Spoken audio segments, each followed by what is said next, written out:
Now in the days of Ahasuerus, this is Ahasuerus, who reigned from India even to Ethiopia, over 127 provinces.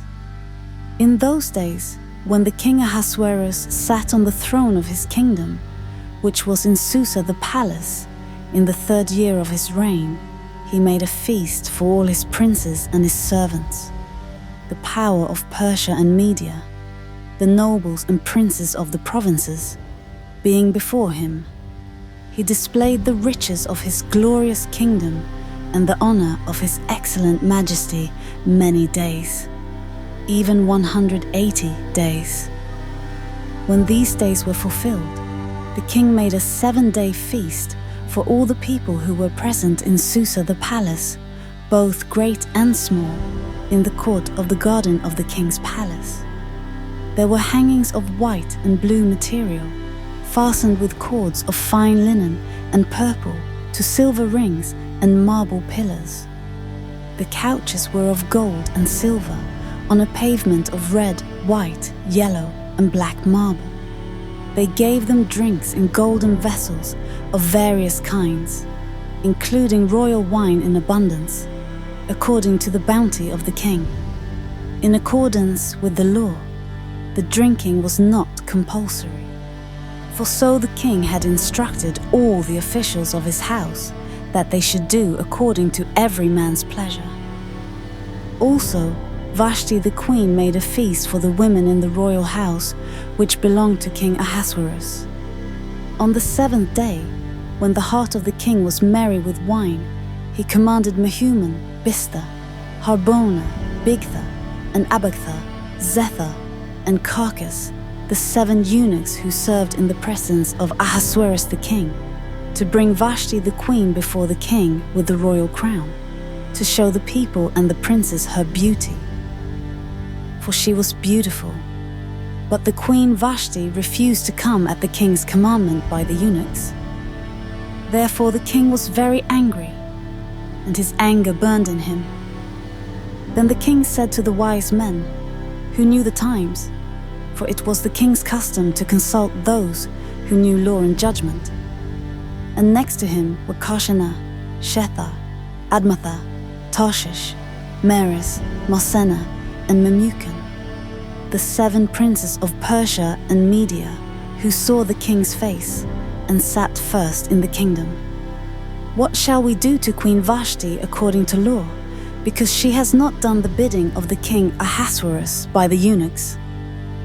Memucan answered before the king and the princes, Vashti the queen has not done wrong to just the king, but also to all the princes and to all the people who are in all the provinces of the king Ahasuerus.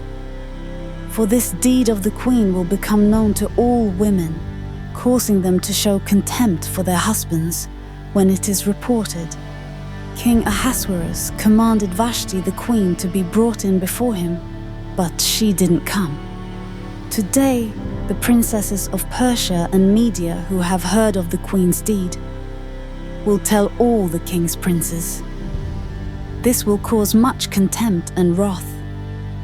If it pleases the king, let a royal commandment go from him, and let it be written among the laws of the Persians and the Medes, so that it cannot be altered, that Vashti may never again come before King Ahasuerus, and let the king give her royal estate to another who is better than she.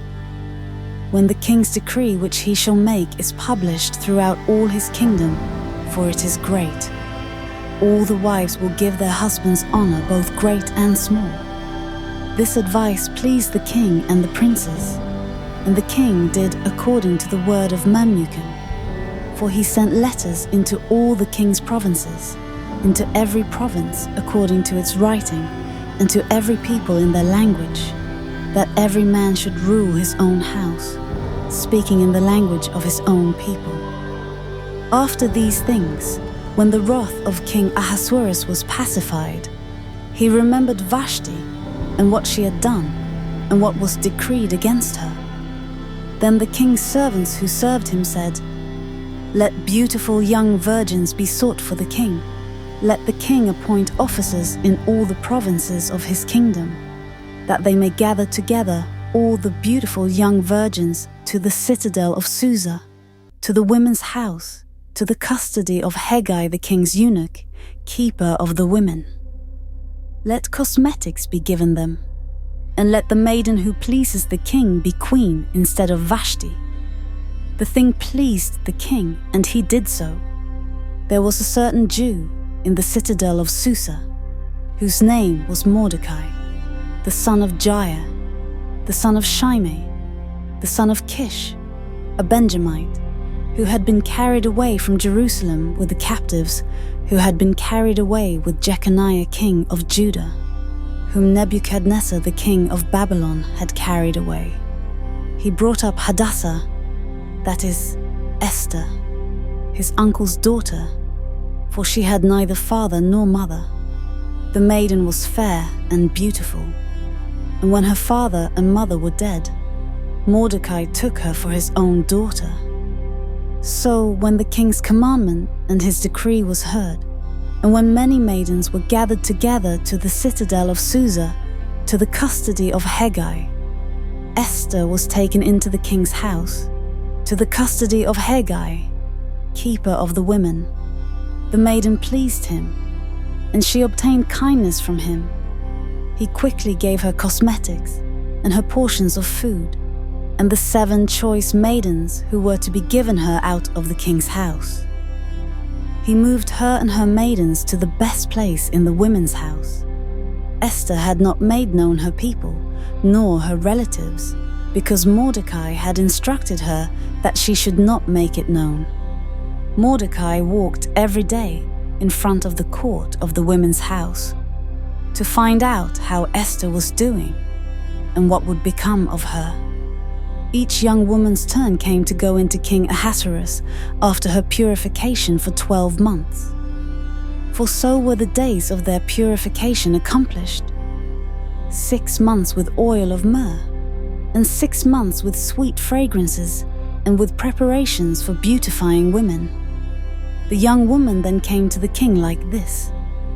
Whatever she desired was given her to go with her out of the women's house to the king's house. In the evening she went, and on the next day she returned into the second women's house, to the custody of Shashgaz, the king's eunuch, who kept the concubines. She came into the king no more, unless the king delighted in her, and she was called by name. Now, when the turn of Esther, the daughter of Abihail, the uncle of Mordecai, who had taken her for his daughter, came to go into the king, she required nothing but what Hegai, the king's eunuch, the keeper of the women, advised. Esther obtained favor in the sight of all those who looked at her. So, Esther was taken to King Ahasuerus into his royal house in the 10th month, which is the month Tebeth, in the 7th year of his reign. The king loved Esther more than all the women, and she obtained favor and kindness in his sight more than all the virgins, so that he set the royal crown on her head and made her queen instead of Vashti. Then the king made a great feast for all his princes and his servants, even Esther's feast, and he proclaimed a holiday in the provinces and gave gifts according to the king's bounty. When the virgins were gathered together the second time, Mordecai was sitting in the king's gate. Esther had not yet made known her relatives nor her people, as Mordecai had commanded her. For Esther obeyed Mordecai like she did when she was brought up by him. In those days, while Mordecai was sitting in the king's gate, 2 of the king's eunuchs, Bigthan and Teresh, who were doorkeepers, were angry and sought to lay hands on the king Ahasuerus. This thing became known to Mordecai, who informed Esther the queen, and Esther informed the king in Mordecai's name. When this matter was investigated and it was found to be so, they were both hanged on a gallows. And it was written in the book of the Chronicles in the king's presence.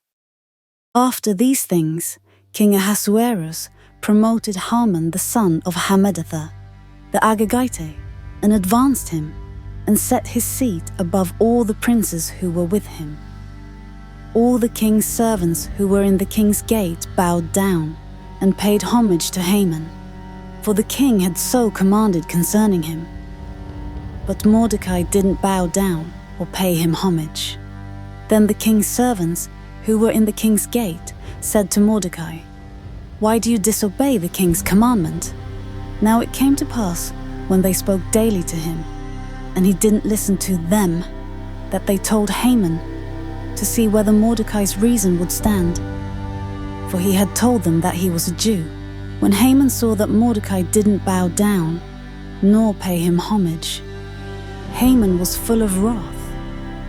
But he scorned the thought of laying hands on Mordecai alone, for they had made known to him Mordecai's people.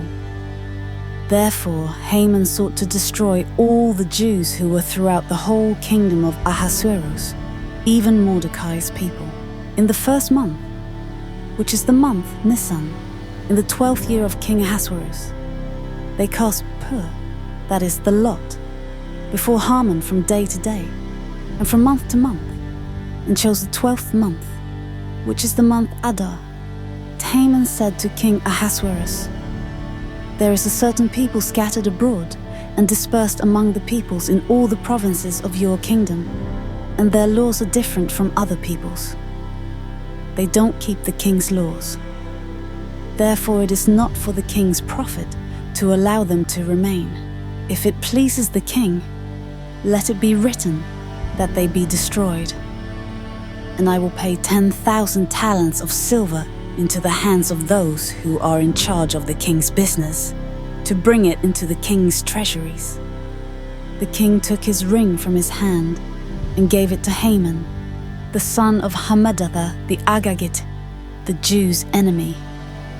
The king said to Haman, "The silver is given to you, the people also, to do with them as it seems good to you."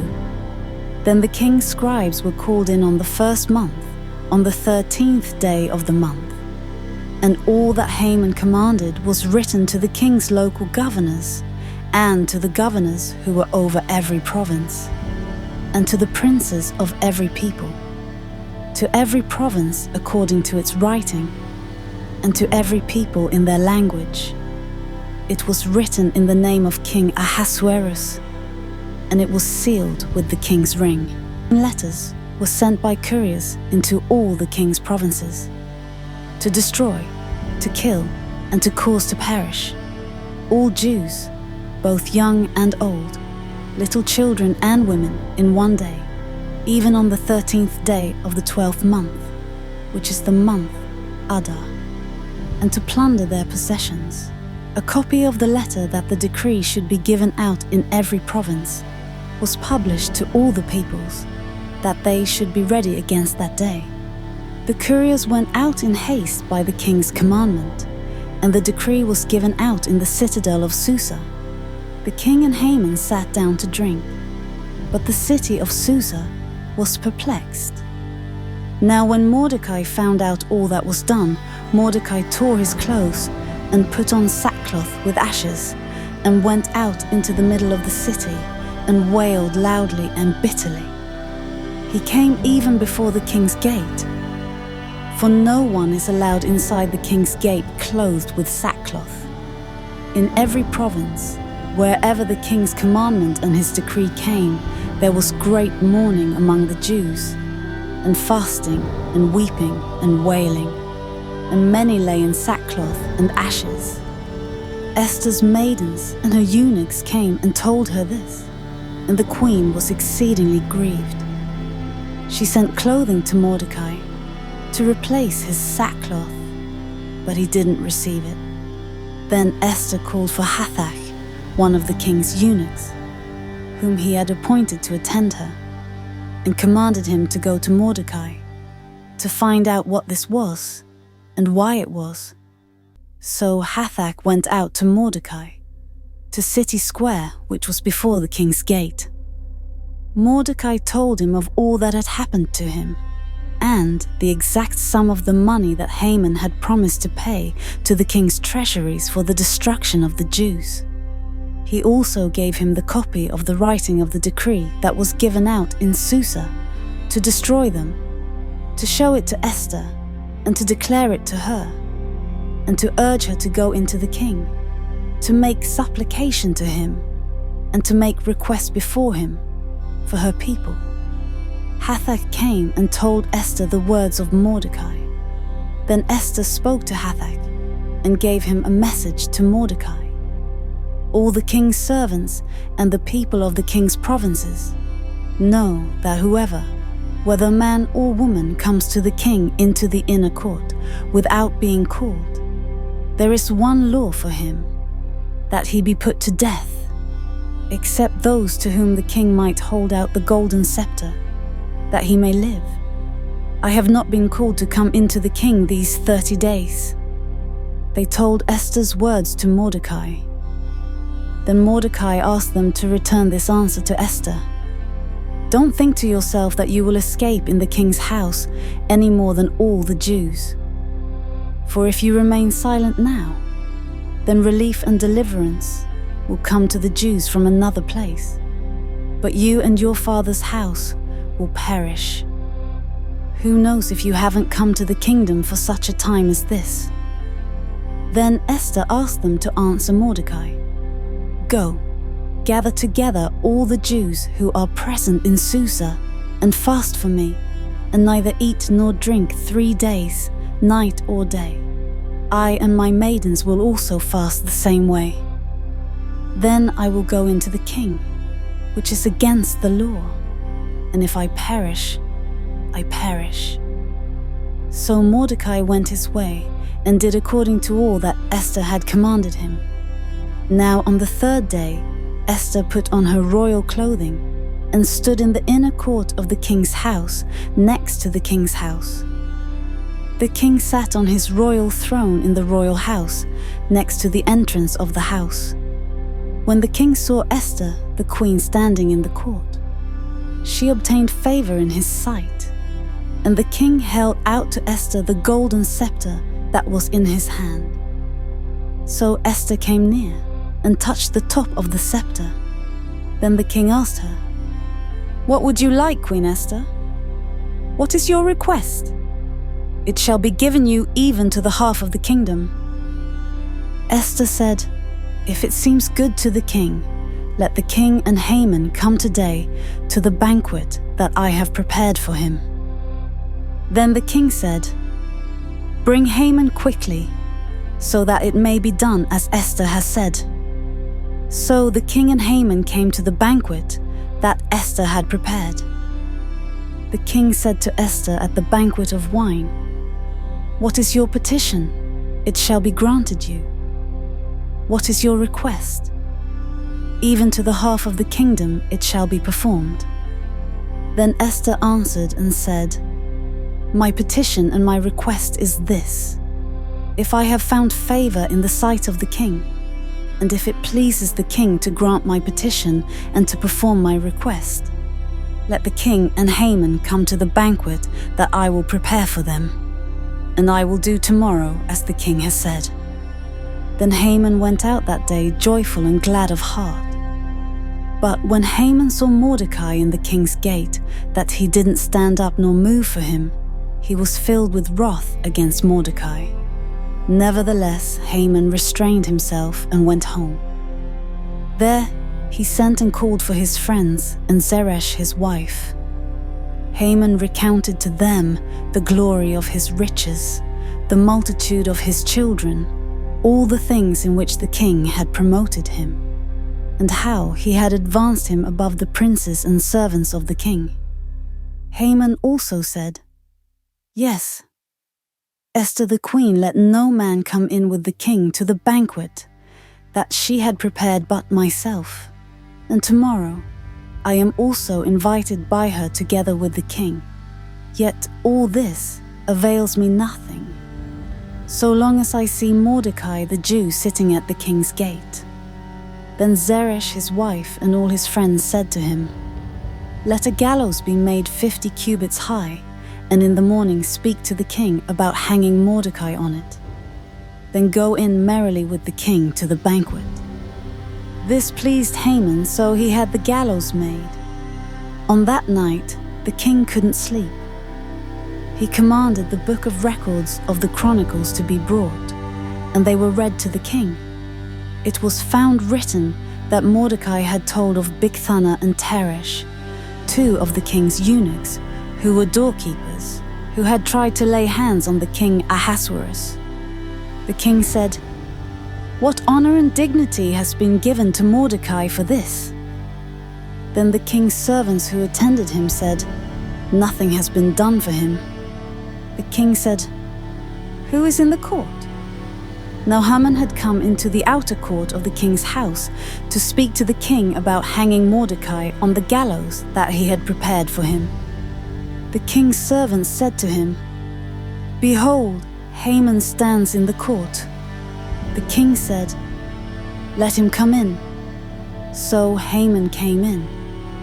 The king said to him, "What shall be done to the man whom the king delights to honor?" Now Haman said in his heart, "Who would the king delight to honor more than myself?" Haman said to the king, "For the man whom the king delights to honor, let royal clothing be brought which the king uses to wear, and the horse that the king rides on, and on the head of which a royal crown is set.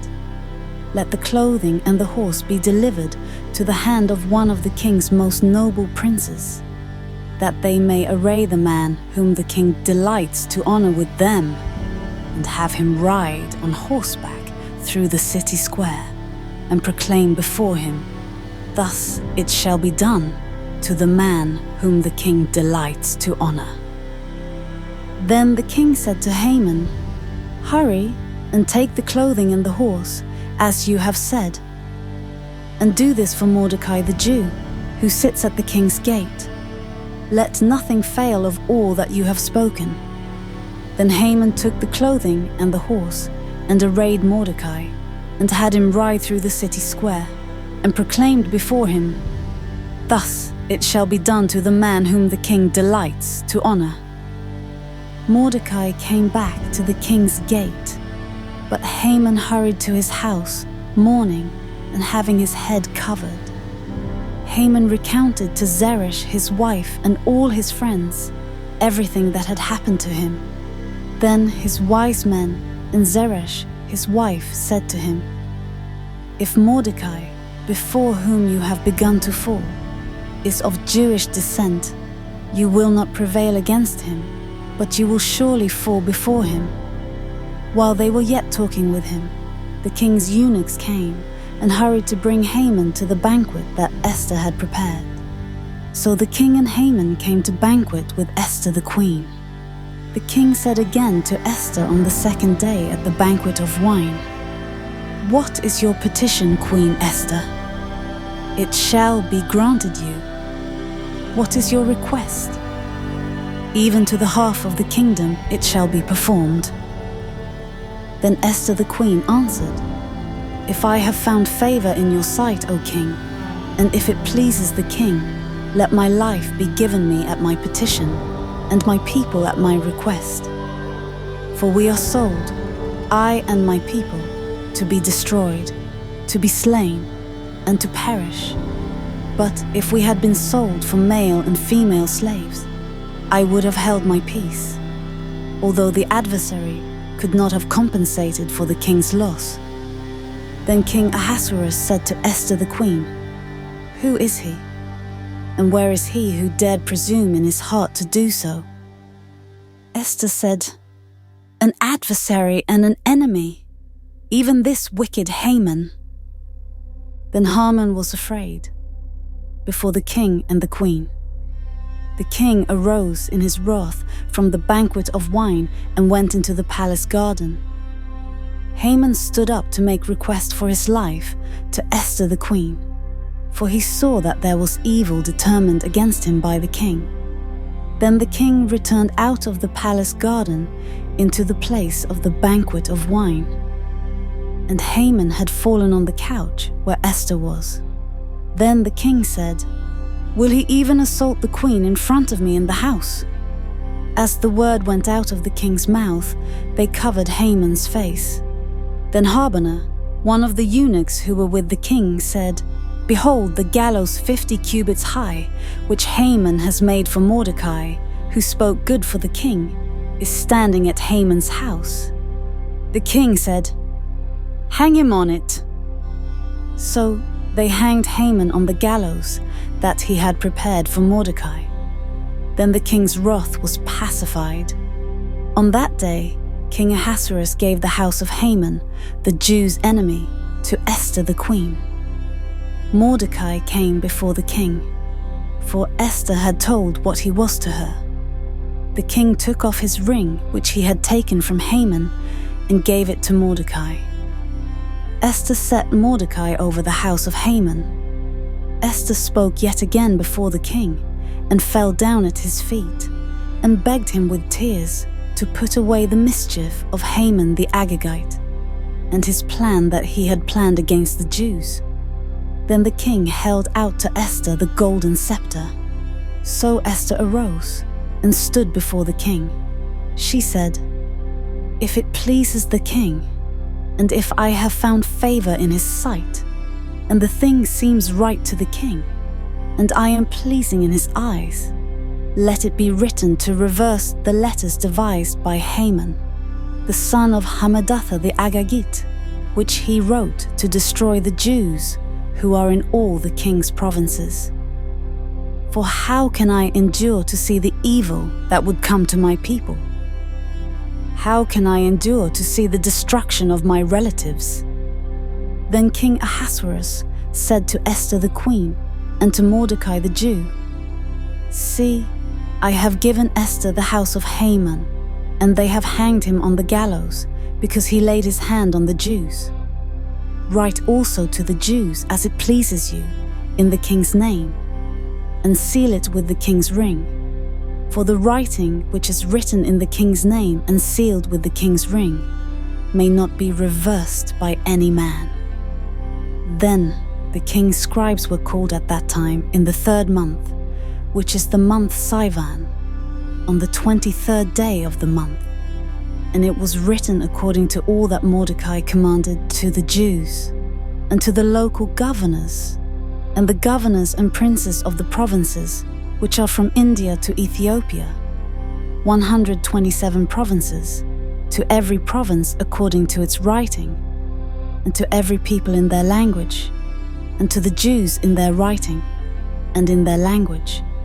He wrote in the name of King Ahasuerus, and sealed it with the king's ring, and sent letters by courier on horseback, riding on royal horses that were bred from swift steeds.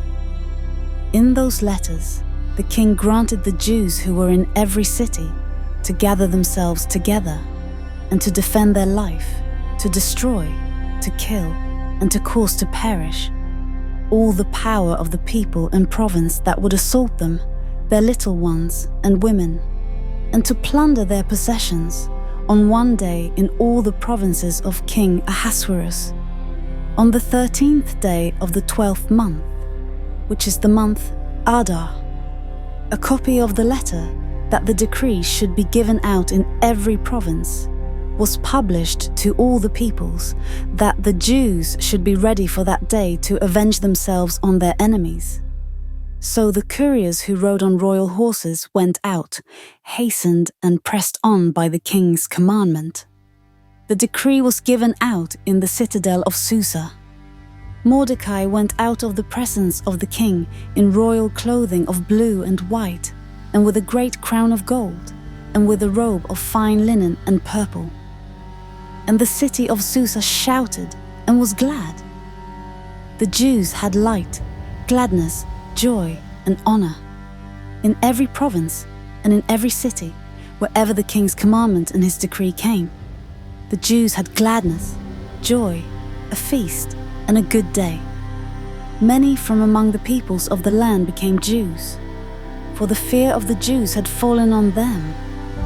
Now, in the 12th month, which is the month Adar, on the 13th day of the month, when the king's commandment and his decree came near to be put in execution, on the day that the enemies of the Jews hoped to conquer them, but it was turned out the opposite happened that the Jews conquered those who hated them. The Jews gathered themselves together in their cities throughout all the provinces of the king Ahasuerus to lay hands on those who wanted to harm them. No one could withstand them, because the fear of them had fallen on all the people. All the princes of the provinces, the local governors, and those who did the king's business helped the Jews, because the fear of Mordecai had fallen on them. For Mordecai was great in the king's house, and his fame went out throughout all the provinces. For the man Mordecai grew greater and greater. The Jews struck all their enemies with the stroke of the sword, and with slaughter and destruction, and did what they wanted to those who hated them. In the citadel of Susa, the Jews killed and destroyed 500 men. They killed Parshandatha, Dalphon, Aspatha, Poratha, Adalia, Aridatha, Parmashta, Arisai, Aridai, and Vaisatha, the 10 sons of Haman, the son of Hammedatha, the Jews' enemy, but they didn't lay their hand on the plunder. On that day, the number of those who were slain in the citadel of Susa was brought before the king. The king said to Esther the queen, "The Jews have slain and destroyed 500 men in the citadel of Susa, including the 10 sons of Haman. What then have they done in the rest of the king's provinces? Now, what is your petition? It shall be granted you. What is your further request? It shall be done." Then Esther said, "If it pleases the king, let it be granted to the Jews who are in Susa to do tomorrow, also according to today's decree, and let Haman's 10 sons be hanged on the gallows." The king commanded this to be done. A decree was given out in Susa, and they hanged Haman's 10 sons. The Jews who were in Susa gathered themselves together on the 14th day, also of the month Adar, and killed 300 men in Susa, but they didn't lay their hand on the plunder. The other Jews who were in the king's provinces gathered themselves together, defended their lives, had rest from their enemies, and killed 75,000 of those who hated them, but they didn't lay their hand on the plunder. This was done on the 13th day of the month Adar, and on the 14th day of that month they rested and made it a day of feasting and gladness. But the Jews who were in Susa assembled together on the 13th and on the 14th days of the month, and on the 15th day of that month they rested and made it a day of feasting and gladness. Therefore the Jews of the villages who live in the unwalled towns make the 14th day of the month Adar a day of gladness and feasting, a good day, and a day of sending presents of food to one another. Mordecai wrote these things and sent letters to all the Jews who were in all the provinces of the king Ahasuerus, both near and far, to enjoin them that they should keep the 14th and 15th days of the month Adar yearly, as the days in which the Jews had rest from their enemies, and the month which was turned to them from sorrow to gladness, and from mourning into a good day, that they should make them days of feasting and gladness, and of sending presents of food to one another, and gifts to the needy. The Jews accepted the custom that they had begun, as Mordecai had written to them, because Haman, the son of Hammedatha, the Agagir, the enemy of all the Jews, had plotted against the Jews to destroy them, and had cast pur, that is the lot, to consume them and to destroy them. But when this became known to the king, he commanded by letters that his wicked plan, which he had planned against the Jews, should return on his own head, and that he and his sons should be hanged on the gallows. Therefore they called these days Purim, from the word pur. Therefore, because of all the words of this letter, and of that which they had seen concerning this matter, and that which had come to them, the Jews established and imposed on themselves and on their descendants, and on all those who joined themselves to them, so that it should not fail, that they would keep these 2 days according to what was written, and according to its appointed time, every year, and that these days should be remembered and kept throughout every generation, every family, every province, and every city, and that these days of Purim should not fail from among the Jews, nor their memory perish from their offspring. Then Esther the queen, the daughter of Abihail, and Mordecai the Jew, wrote with all authority to confirm this second letter of Purim. He sent letters to all the Jews, to the 127 provinces of the kingdom of Ahasuerus, with words of peace and truth, to confirm these days of Purim in their appointed times, as Mordecai the Jew and Esther the queen had decreed, and as they had imposed upon themselves and their descendants, in the matter of the fastings and their cry.